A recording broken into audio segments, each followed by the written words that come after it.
Today, I'm going to give you a literary analysis of what happened in the Oval Office between President Donald Trump and Ukrainian President Zelensky. And there's been a lot of ink spilled over this. There's been a lot of discussion. It has, I think, shaken the core of foreign policy and of world affairs in ways that we probably won't really understand for quite a long time. And I think, although there's people who are going to do psychological analysis, there's going to be all kinds of things like that. What I want to offer is actually taking a grander step back, looking at this from the perspective of what I call a literature analysis. And by literature analysis, I don't mean I'm going to look at this. We're going to look at some clips or a 7-minute clip of this and kind of go through it as we're discussing this, but just an analysis in the sense of what reading literature, world literature, can provide for you in analyzing and understanding the world that you live in. So I'm going to be taking one of my favorite books, one of the greatest epics of all time, a war epic about two leaders arguing over, a moment of dishonor between the two of them that leads to massive amounts of pain for the whole world and their world. And that book, if you're not aware, is the Iliad by Homer. And in the Iliad by Homer, we get a really good perspective and a view of two leaders. You have two kings in the Iliad. You have actually many kings. This is a book made up of kings who've come together to go and rescue and basically destroy Troy, but to rescue, so to speak, Helen of Troy. Now, in the story of the Iliad, you have the king of kings, essentially, the one who brought them all together. He's the so-called big man, Agamemnon, who's the leader of the Mycenaean Empire, which is the biggest of the Greek empires, the biggest of the Greek cities at this time. And he, along with his brother Menelaus of Sparta, who's a Spartan king and whose wife was abducted, Agamemnon gathers the Greek armies and the Greek kings, including Achilles, including Odysseus from Ithaca, and brings all of these people together, all these kings. They bring all of their men, and they go and attack Troy to sack it and basically to destroy it at this point. Now, Achilles is a king of Pythia, a little bit of a smaller area. He's got a band of men called the Myrmidons, and Achilles is acknowledged as the greatest warrior. He is what we could think of in our terminology today, or in the relationship of what we're going to talk about with Trump Zelensky, a frontline warrior. So in the Agamemnon Achilles debates that you get, the arguments, the fights, the name callings, the yelling, the throwing down and saying, you're not going to get support from me, I'm not going to support you anymore.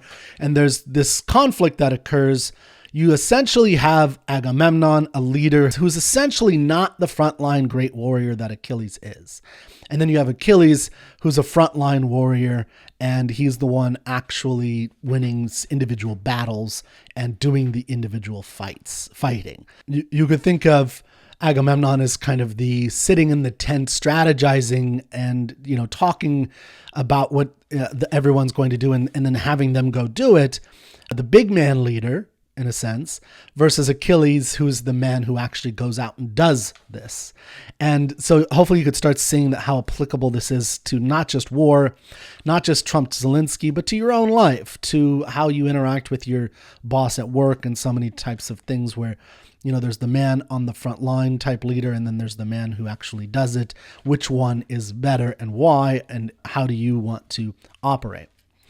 So in the Oval Office exchange that I saw, and we're going to watch some of this, I think you see, just like you see Agamemnon and Achilles representing two poles of leadership and valor, you see one in particular obsessed with status and authority and proper recognition of his power, that he needs recognition. And Agamemnon does this over and over again in the Iliad. And we're going to talk a little bit about this, but he constantly needs a validation for his power, that he needs to be recognized for this. And he has what is called in ancient Greek hubris, outrageous arrogance. So it's more than just pride. It's not pride like I'm proud of what I've accomplished. It's outrageous arrogance, and particularly the fundamental need to be recognized for it. That people need to say, hey, you are the big man. That's what's necessary for Agamemnon. And there's a lot of stories about him in ancient Greek that you should study, and we could talk about them in other places. Achilles is the embodiment of the heroic warrior. He's the one on the battlefield. He's pained, but he is also someone who wants recognition. He wants to be acknowledged for what he's doing, because he's the one who's risking his life in a sense, or in reality, right? He's there and he's making the fight, and he wants that kind of honor. So you have two kinds of battles about this. And I think that Trump and Zelensky kind of embody these classical archetypes. Now, there are differences, so I don't want to overdo it. What I'm trying to show you is how a literary lens, I think, is one of the most powerful lenses for you to start looking and observing the world that you live in and putting them in these archetypical things, ideas, in order to understand what's going on and how it's relevant, and also just to show how powerful the Iliad is. So I think Trump adopts a tone reminiscent of Agamemnon, insisting on his big man status and demanding gratitude for his contributions, symbolizing a ruler detached from the immediate perils of war. So and you actually see this in the debate or the fight that we're going to see in a few minutes. And we're going to only watch about 7.5 minutes of the fight. And Zelensky is much more like Achilles, where he's challenging this posture by the leader, the big man, who is the big man in a sense, right? He does have all the power in important senses, but he's not, again, in the trenches doing it. And he's the Zelensky is emphasizing his direct experiences on the front lines and implicitly questioning the legitimacy of demands from a leader who has never been in the fray. Okay, so to review this first point. So both Trump and Zelensky reveal these core beliefs about leadership and authority.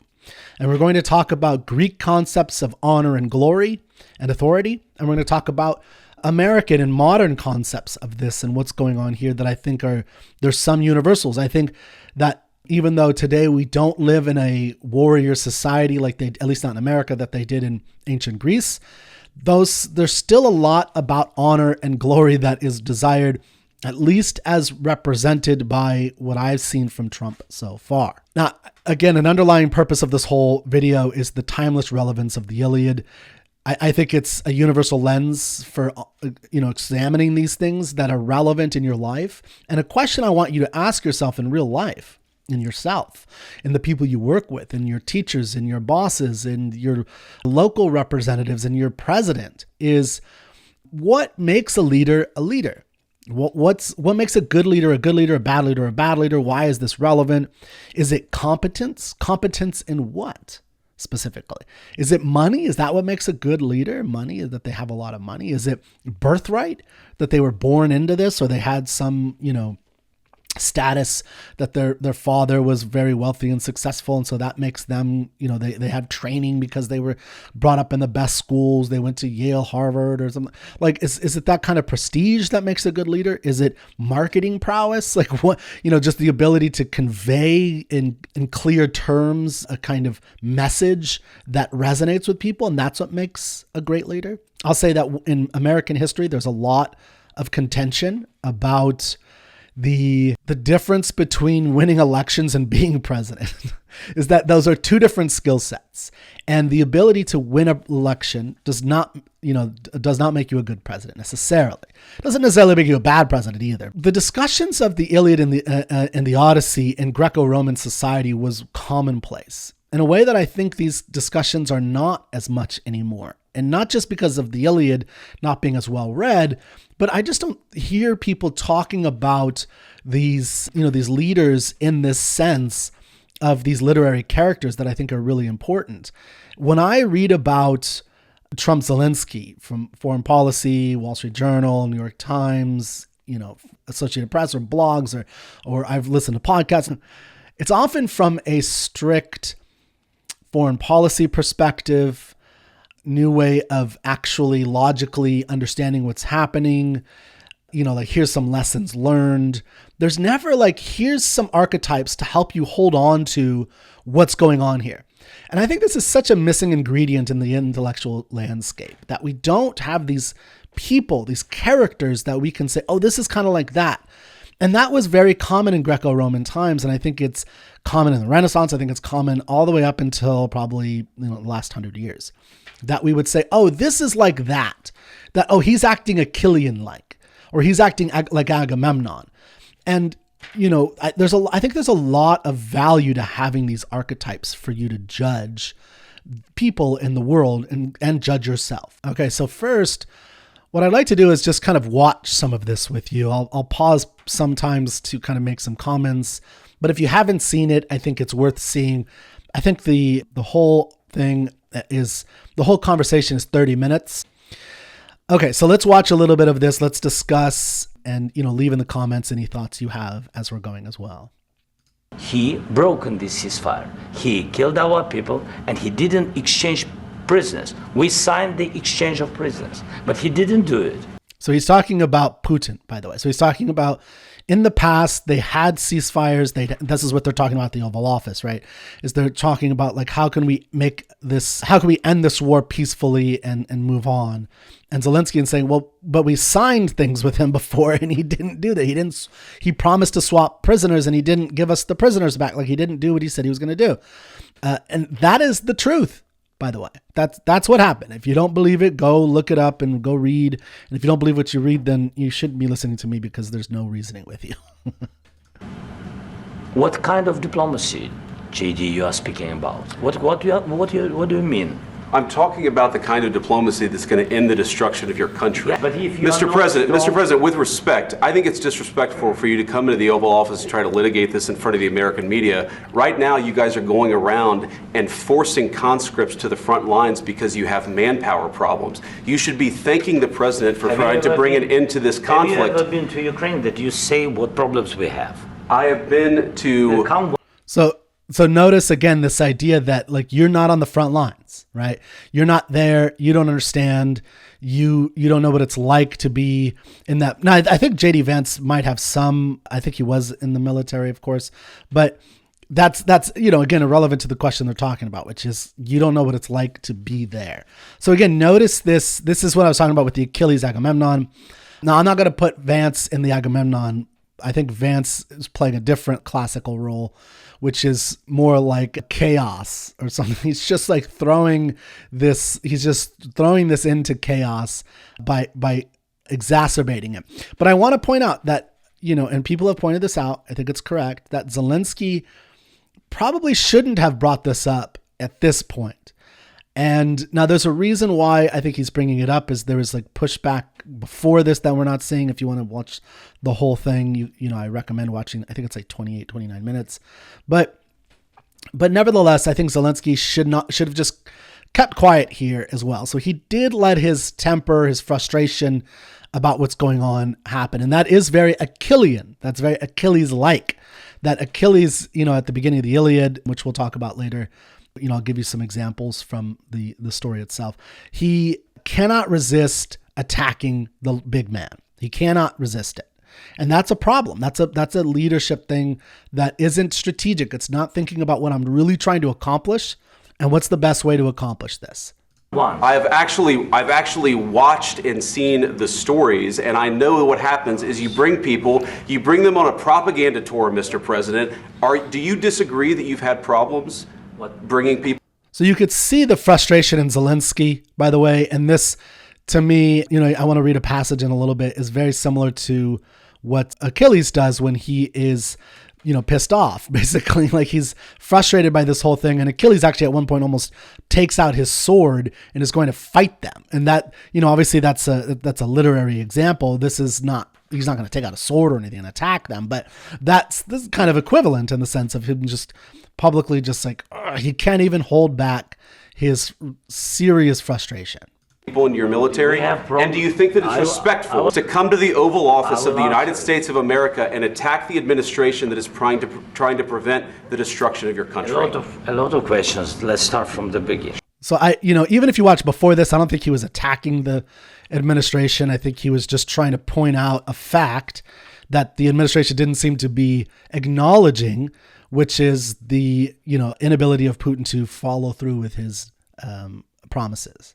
Sure. First of all, during the war, everybody has problems. Even you, but you have nice ocean and don't feel now, but you will feel it in the future.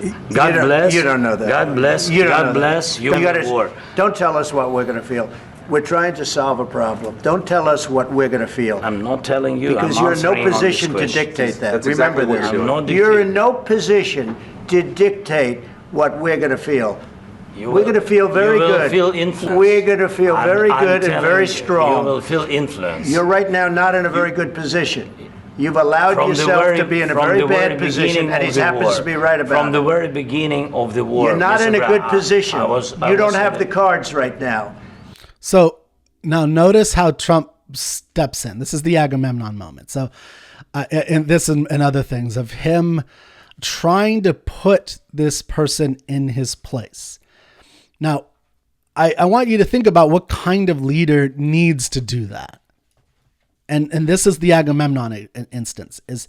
And by the way, the whole Iliad is a kind of movement from bad into better leadership. So perhaps one day Trump will become a better leader after lots of death, once he sees Putin has lied to him or something like that. But the problem is that more than likely the Putin lies that will happen, that are occurring are going to happen after Trump leaves or something. He'll blame it on the next administration or something like that. But I don't know. It could happen in his 4 years. Now, I think there's a lot of bad things that are going to happen because of this if they don't, if changes don't be made. But I don't want to get too much into the politics itself. My point is simply that this is not, what a real, in my opinion, great leader would be doing in this sense of like putting someone in their place. But that's what he does, I think, is he's trying to put Zelensky in his place, say, you don't have the cards. In other words, you're not big enough to do this. You're a little guy and you're reliant on us. With us, you start having cards. But right now, you don't. You're playing cards.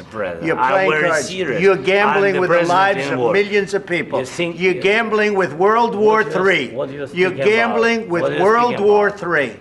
And what you're doing is very disrespectful to the country, this country, that's backed you far more than a lot of people said they should have. Have you said thank you once? This entire meeting? No, in this entire meeting, have you said thank you?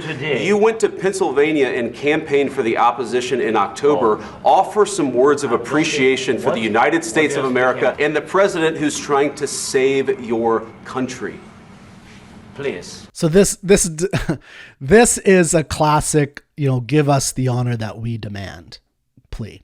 Now, it doesn't come from Trump, but I think Trump agrees with this type of thing. The idea that you should be giving thanks. Now, I don't think Zelensky should not be giving thanks. That's not the issue here. The issue here is the desire from Vance and I think Trump, that team, but from them to require this kind of adulation in the moment, despite the fact that Zelensky has in speeches in the past been very grateful for the support of the United States. You think that if you will speak very loudly about the war, He's not speaking loudly. So you notice there's so much going on here where it's just like, first off, Zelensky is taking a bad trip here. He's going down a bad path for sure. So this is very Achilles-like, and I'll show you some things about Achilles in a little bit. Of this Achilles in terms of he's letting his wrath. That's the whole semblance of Achilles. Sing to me, goddess of the wrath of Achilles. And it's the wrath of Achilles in the Iliad that sets off the action in a sense that separates these two powers, Achilles and Agamemnon, and leads to all these kinds of disasters and death. And, the Greeks start losing the war until there's an incident toward the end of the story where that brings Achilles back and brings the two leaders back together, Achilles and Agamemnon. And then they, basically move forward. And then that's where the Iliad ends. But we know the Trojan War, they go on to win the war. So the Iliad is basically about the conflict between Achilles and Agamemnon. But you see this here where Zelensky should not have, been continuing the attack. So Zelensky is wrong in this moment, but he's letting his wrath, his anger, his righteous anger that comes from being on the front lines, from seeing dead bodies, from knowing that death is on the line, and he sees it with his own eyes. He knows the enemy. He knows what's happening. And in a way that Trump and Vance, are detached from. They are not a part of that. He's not speaking loudly. Your country is in big trouble. Can I Wait answer? a minute. No. You've done a lot of talking. Your country is in big That's crazy, but trouble. I know. You're not winning. You're not winning this. You have a damn good chance of coming out okay because of us. Mr. President, we are staying in our country, staying strong from the very beginning of the war. We've been alone, and we are thankful. I said thanks you haven't in been this alone. cabinet, You and haven't not been only alone. in this cabinet. We gave you, through this stupid president, $350 billion. You voted we gave for you your military president. equipment, You and you voted men for are your brave, president. but they had to use our military. Yes. What about if you didn't have our military equipment, you invited if me you to didn't speak. have our military equipment, this war would have been over in 2 weeks. In 3 days, I heard it from Putin. In 3 days, this is something maybe new. less. In 2 weeks, of course he has. It's going to be a very hard thing to do business like this. I tell you.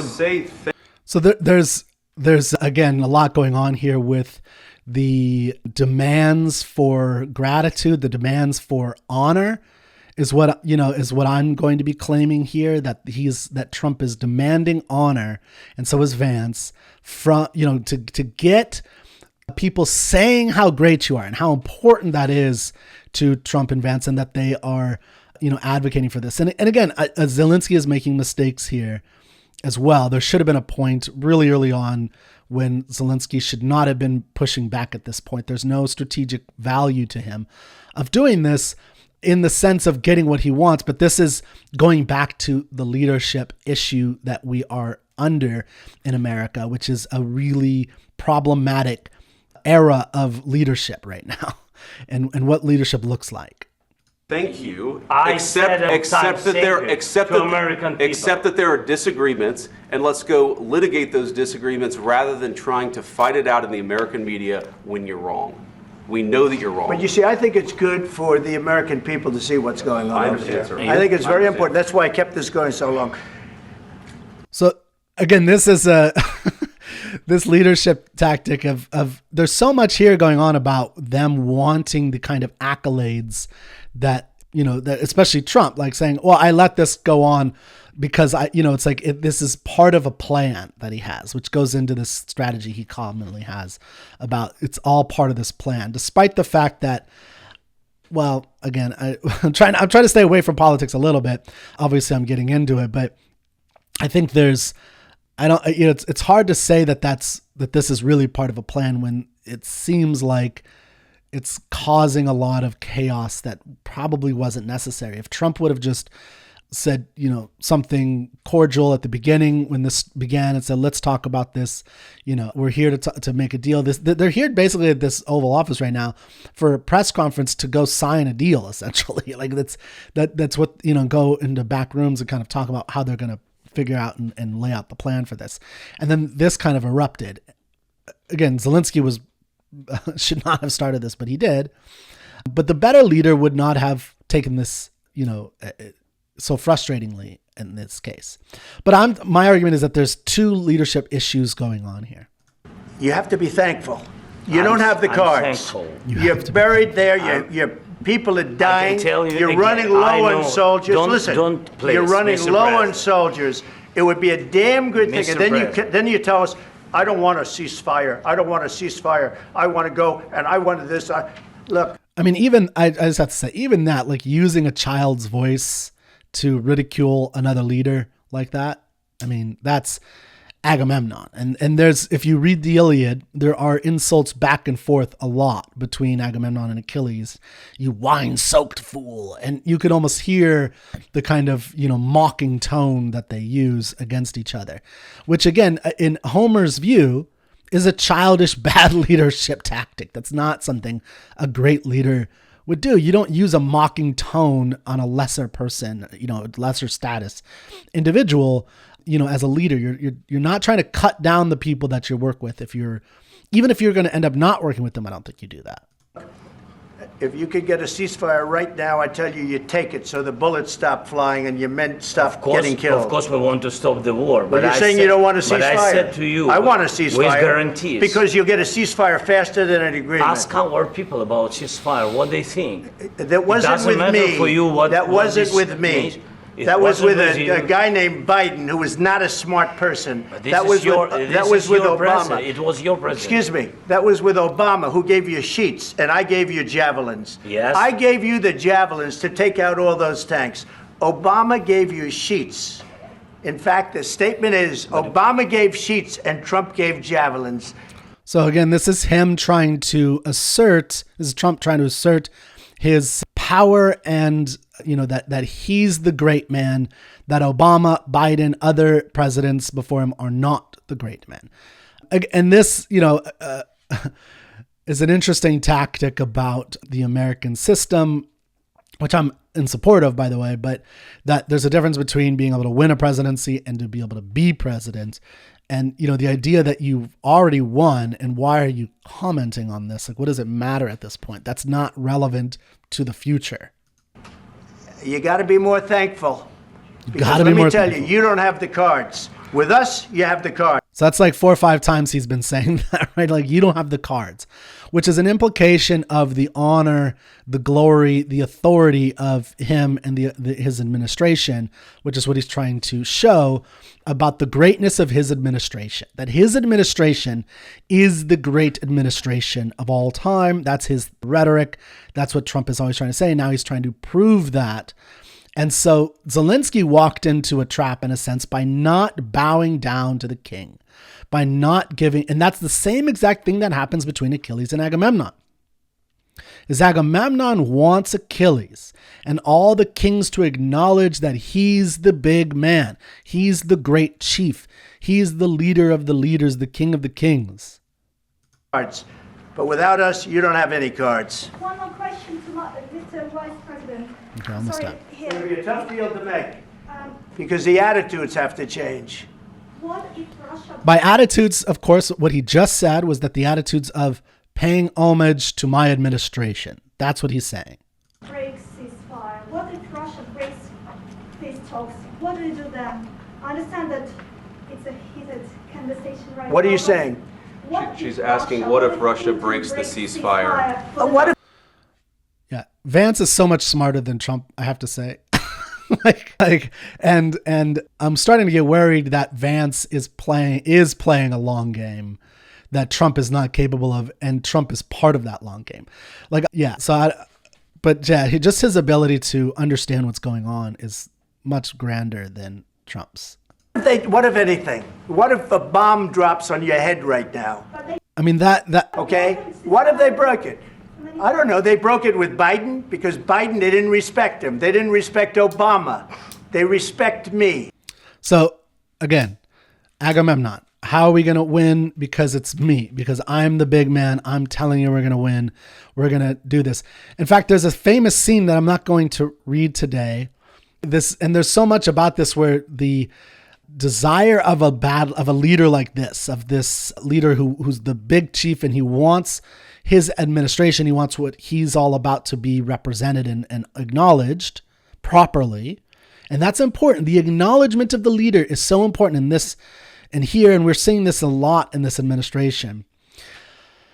And with Agamemnon, he even does this thing where he says, I had a dream last night and, we need to go home.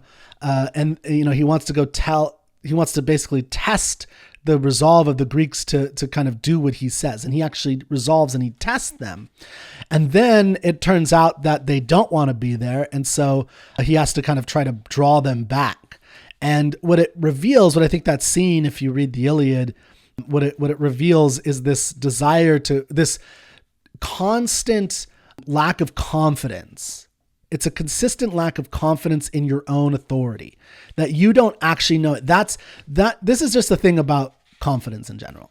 Confident people do not need to be acknowledged for being confident, for being people with real authority do not, and they have not just they have the authority, but they have confidence in the authority, do not require the homage of other people. Like, they just know it. Everyone else knows it. If they don't know it, they don't know it. And it doesn't matter, because you're moving forward. You just kind of take action. In unconfident leaders like Agamemnon require constant reminders of their bigness, of their greatness, of their splendor, that they are the big man. And so they do these kinds of tests. And I think even this whole Oval Office thing becomes a kind of test. And that's, basically what the Trump administration, Trump specifically, wants. Let me tell you, Putin went through a hell of a lot with me. He went through a phony witch hunt where they used him and Russia. You ever hear of that deal? That was a phony Hunter Biden, Joe Biden scam. Hillary Clinton, Shifty Adam Schiff. It was a Democrat scam. And he had to go through that. And he did go through it. We didn't end up in a war. And he went through it. He was accused of all that stuff. He had nothing to do with it. It came out of Hunter Biden's bathroom. It came out of Hunter Biden's bedroom. It was disgusting. And then they said, oh, the laptop from hell was made by Russia, the 51 agents. The whole thing was a scam. And he had to put up with that. He was being accused of all that stuff. All I can say is this. He might have broken deals with Obama and Bush, and he might have broken them with Biden. He did, maybe. Maybe he didn't. I don't know what happened. But he didn't break them with me. He wants to make a deal. I don't know if you can make a deal. The problem is, I've empowered you to be a tough guy. And so some of this is really lines out of the Iliad. Like, you're nothing without me type thing. Like, I'm not saying this to, like, we're only here because of my prowess, because of what I've accomplished, because of what I've done. That kind of leadership technique. I don't think you'd be a tough guy without the United States. And your people are very brave. But you're either going to make a deal or we're out. And if we're out, you'll fight it out. I don't think it's going to be pretty, but you'll fight it out. But you don't have the cards. But once we sign that deal, you're in a much better position. But you're not acting at all thankful. And that's not a nice thing. I'll be honest, that's not a nice thing. All right, I think we've seen enough. What do you think? Huh? This is going to be great television. I will say that.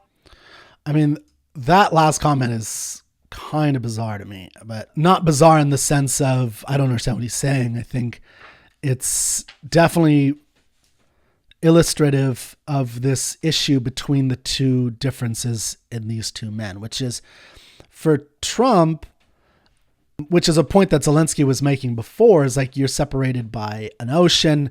You're not going to be on the front lines. You don't understand the war. And Trump basically just acknowledged that by saying, this is great television, because to him, it is just television. It is just a facade, a play, a game. It's, he puts it in terms of you don't have the cards. So this is one of the differences, I think, between the Trojan War and the Iliad and this instance. The thing you can glean from it from a literary archetypal sense is simply what I'm saying about the difference between the tent leader, the leader that's separated from the actual action, who's, detached more from the actual what's going on the front lines, versus the front lines person who's really there, really understands what's going on. I'm going to read a little passage from my translation of the Iliad. You can find that at troubadour.studio. And it's when Achilles absconds from the war now. So Achilles has been fighting for 10 years, essentially, in this war against Trojans. And he now is going to retire, essentially. He's going to shrug. He's saying, I'm done. He's done because of a slight in honor. So the Iliad is based on this slight of honor at the beginning of the story, which is reminiscent, or the Trump Oval Office, Zelensky issue is reminiscent of the Iliad, which is a slight of honor. So we often get confused. So here's the scenario with the Iliad. We often get confused about the meaning of what's happening in the Iliad. So what's happening in the Iliad is there's a plague going on. And it turns out from one of the prophets, the seers, that the plague is caused because Agamemnon has refused to return a slave girl that they captured in one of the previous battles, Chryseis. So Chryseis' father is a priest of Apollo, the god of the sun, and an archer god. And Chryseis' father goes and prays to Apollo. Apollo sends a plague, and it's discovered that the cause of the plague is because Agamemnon refused to give Chryseis back when asked properly. And then in this meeting that they have, so they have this meeting in front of all these leaders, and this is when the eruption of wrath occurs between Achilles and Agamemnon. When it happens, what occurs is the honor of Agamemnon is questioned by this and said that he's going to lose Chryseis. And by losing Chryseis, he is losing his honor, his glory. And so there's something you need to understand about Greek honor and glory. This is kleos and time are the Greek terms. And essentially what it means is honor is what other people say about you and your glory. That's what honor means. It means, oh, Agamemnon's great because he has, because he's the best king, he's the strongest, he has the most men. We give him honor. How do you show honor in a warrior society like this? By stuff, by the things that you get. That's kind of represented with kleos or glory in a sense, is that the more stuff you have, the more honor you have, the more stuff you get. So here's how to think about it. Let's say you sack a town. How do you divvy up all the goods you get from that town? Well, the man with the most honor gets the most stuff, right? So that's a kind of accumulation of stuff. Okay, so I just wanted to set that up really briefly because that's obviously not exactly what's going on in a Trump situation here. He doesn't want stuff, but he does want the acknowledgement of the honor. And he wants, his administration to be bolstered up so that they can have more stuff in the sense of more power, more wins, more ability to do what they want in American, domestic and foreign policy. So when this happens in the Iliad, so eventually Agamemnon says, fine, I will give up my honor, but because I'm the big man, I'm going to take one of your prizes. And he looks at the kings around it, maybe Odysseus, maybe Ajax, maybe you, Achilles, because Achilles is the one who first points out that this is the issue, that Chryseis needs to be returned. And so he eventually says, I'm going to take your slave girl because I'm the big man. So in this, they're arguing about, well, no, but I deserve this. Like, I need the help. So he's going to take away one of his toys, right? One of the things that he won because of the good things that he's doing in this sense. And that is kind of reminiscent of what's going on with Trump. Is Trump saying, I gave you javelins. It's all because of me, right? And it's like, now Zelensky has to kind of take it, essentially. So here's what Achilles says. I'll just read this again from my translation. You care not for the wars on open fields, nor ever join the fights with brave Greek men. It's easier for you to take away the prizes of your captains with cruel hands. You act the coward and devour their spoils, but you would never face the battle's edge. And now you threaten me with loss and pain. But know this, mark my words and hear me well. By this scepter, which will never sprout a leaf, now carved and shaped by human hands, once green, but now carried by leaders of the Greeks who stand for justice and protect the law, I swear to you a day will surely come when all the Greeks will cry out for my help. The men will fall, cut down by Hector's hand, and you will weep. But I will not fight then. You'll tear your heart out in sorrow, full of grief, when you see what you've lost because of me. Now, Of course, Zelensky does not say this. He does not say all of that. There is a lot of this implied, though, in a sense. I think Zelensky's frustration is similar to Achilles' frustration. His wrath gets the better of him in the Oval Office encounter, as we talked about. But Zelensky is not going to, I don't think he's going to throw down the scepter and say good luck, because he's the one on the front lines in this case. And they're not actually fighting a war together.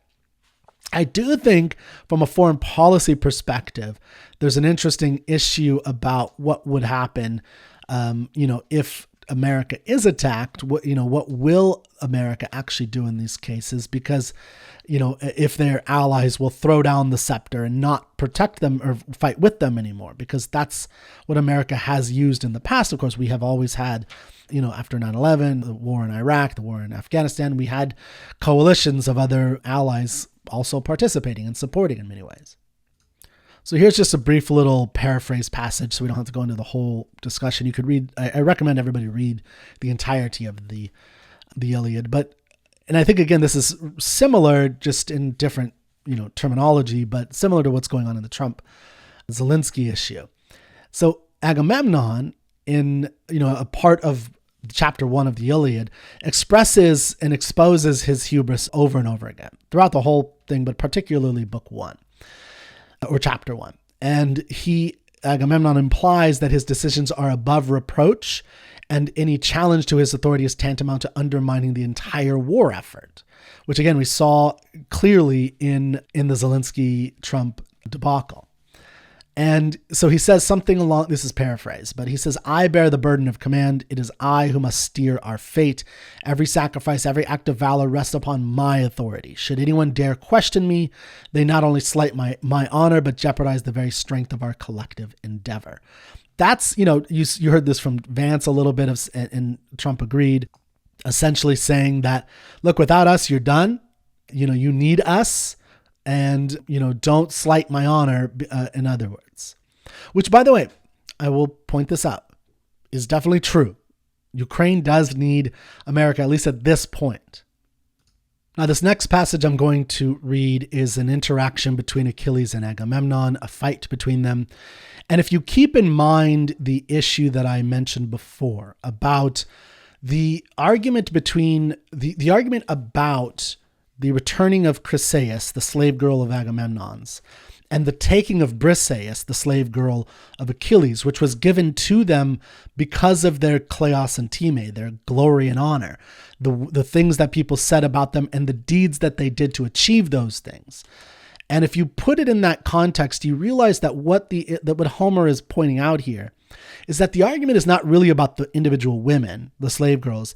It's about the honor and glory behind it. And then if you abstract that this is a literary analysis part, right? You attach it to what we're seeing here is it's not like Trump as Agamemnon is saying, hey, I need you to give me a slave girl. And it's the underlying thing that this is really about, the subtext, like what's really going on here, what's really motivating them. What's motivating Agamemnon in these moments is he's mad because his honor and glory are being detracted from. What's affecting Trump and Vance and the administration in this interaction is that the honor, the not thanking enough, not praising the vanity enough of Trump is taking away from the honor and glory that they are trying to accumulate. So they're trying to accumulate on both sides, the Iliad and Trump administration, this kind of honor and glory, what people say about them, because that's the world that we're living in now with the Trump administration. It's not the truth. It's what people say about you. And that's honor. We're going back hundreds of years to this honor thing. So in this interaction between Achilles and Agamemnon that I'm going to read, Agamemnon has agreed already to return Briseis, but then he says, I want something in return. In other words, if you're going to take some of my honor, I'm going to take some of your honor because I'm the big man and I need all the honor. So here's what he says. And again, there's an interaction between him and Achilles. Agamemnon says, but mark me well, find me a prize instead, so I'm not left without a just reward. The only Greek to be left empty-handed. For you all see how much my honor's worth. It should not pass away to someone else. Then Then swift Achilles answered him, enraged, "O Agamemnon, lord of selfish greed, how can the Greeks find you another prize? We do not have great treasures stored up somewhere. Everything we've already won and earned is passed around and split among the troops. You should return the girl back to the god, and if we take the walls of Troy someday, then you shall have 3-4 times what you gave." Then Agamemnon answered, full of rage, "Achilles, strong you are like gods themselves, but don't deceive your mighty heart with lies. You wish to keep your prize while I go without? You tell me to return the girl and yet make no pains to repay for me for my loss." So again, my argument is that this is representative of the idea of giving proper homage to Trump and his administration, particularly to Trump, and that they are fighting over that in the Iliad, and they're fighting over that in, our modern era for some reason. Okay, so to recap a couple things, I'm arguing that I think from an archetypical standpoint, Trump reveals that he is like Agamemnon in the beginning of the Iliad. That his rhetoric about you don't have the cards, you with us you have the cards, and his demands for the big man, admitting that he's the big man to giving the kind of acknowledgement, that mirrors the kind of demands for these symbolic prizes that Agamemnon is requiring in the Iliad. His advance's insistence on being thanked and recognized is akin to Agamemnon's claim that his honor cannot be left empty-handed. This reveals a kind of detached leadership. Zelensky represents more of the frontline valor. And, as I mentioned, my criticism of Zelensky is that he allowed, just like Achilles, his wrath to get in the way of him. And I like the word wrath. It's not anger, it's wrath. And wrath is, I think, shows more of this comes from seeing the horror of war, to know what's really at risk here. That for Trump, this is a game. It's like cards. You don't have the cards. It's just a game. It's just television. It's just, WWE wrestling. It's all a facade for him. But for Zelensky, it's life and death. It's really life and death for him, for his people, for his land. So Zelensky, like Achilles, is defined by his direct experience in conflict and sacrifice on the front lines. His challenge to distant leadership reflects Achilles' refusal to accept Agamemnon's detached command. Achilles in the Iliad is furious with Agamemnon because he doesn't acknowledge the role that Achilles plays in all of this, and that he tries to just take him down a notch in order to assert his own power, which is exactly what Trump and Vance did. So, for Zelensky, its honor comes through action. For Agamemnon, so Zelensky, Achilles, it's honor through action, through deeds, kleos, the glorious deeds that you do, fighting, putting your life on the line, on the front lines. For Trump and Agamemnon, it's more because I have the accumulated power over generations, and I am the King of Kings. I'm the one who led everyone to come here. Now, I'd like to finish up this little conversation about Trump and Zelensky and Agamemnon and Achilles with some differences. There's from the Iliad. So this is an important part of literary analysis in the real world, is that it's never going to be a one-to-one real relationship. You're in terms of it's actually exactly the case that this happened, or it's going to happen exactly like this.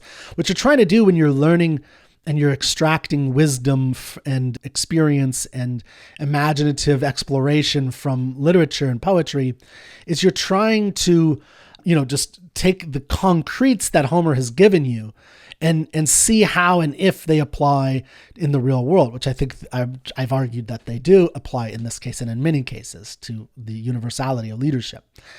And so there's, you want to make sure that you're honest with yourself about what's different.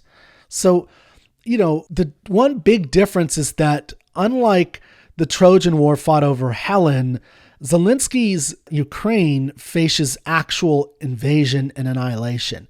And the difference between Achilles and Agamemnon is that both of them are there in the war, essentially.